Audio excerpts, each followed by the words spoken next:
You're alive! What's up, YouTube Revolution? ZombfectedGaming 349 at your fingertips. So today, the new community update just released today, and the highlight is they finally brought the community maps that PC players have created and are now available for console players such as myself to try out.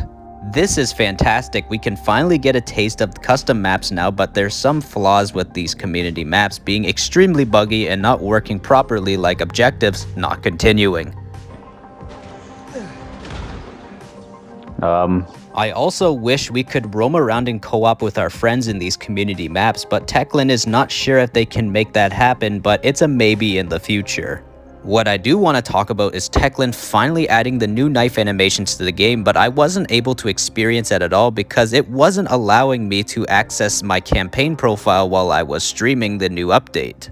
It was only allowing me to play the community maps. I kept getting sent back to the main menu. Take a look at this. We're gonna check out the Payday 2 event, alright?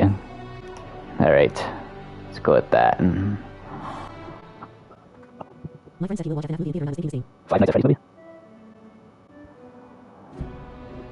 movie? Okay, what? That's very weird. I don't know why it just sent me back to the main menu. It better work. I have a feeling that this update could have came with some bugs. It keeps sending me back to the main menu. This is very odd. I don't know why it keeps doing this. So yeah, Techland, I don't know why these community updates keep launching with these annoying game-breaking bugs. An example exactly like this was back in the last community update when we would open up our map and the game would crash. Next thing I want to talk about is definitely controversial in the Dying Light community is a ton of players are not happy about the new DL points in the game. With me, my opinion on the DL points is I'm neutral. I don't hate it or support it. I never asked for Dying Light 2 to add these microtransactions, but from a business perspective, I can understand this. I'm not okay with super overpriced microtransactions like what some games do these days, but Techland for the most part have been a very good company to us and have been listening to the community. With these DL points, I can say at the very least, it's not as bad as Grand Theft Auto Online's shark cards that Rockstar prices, and of course the GTA Plus that they sell today. I've seen way worse microtransactions than this, but if you hate these microtransactions in Dying Light 2, it's just word of advice, is don't buy it if you don't want it. You're not forced to buy.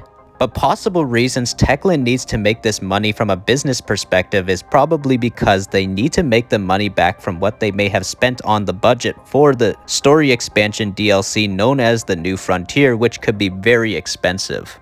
Who knows how much Techland spent on making this ambitious story expansion coming in 2024, but when they announced that it wasn't coming in 2023 anymore, most likely the budget for this project has gone up a lot. Techland needs to possibly be prepared for when it launches next year, and if it has bugs at release, they are gonna need the money as well to make sure they can make hot fixes as soon as possible. I'm telling you, this may just be much bigger in scale and from a budget perspective than Dying Light the Following, which was already a big project for Techland years ago.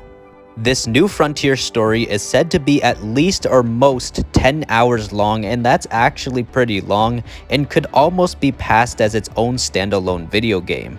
But that's all for this video. Please consider subscribing to my channel, and ZombfectedGaming 349 over and out. You're alive!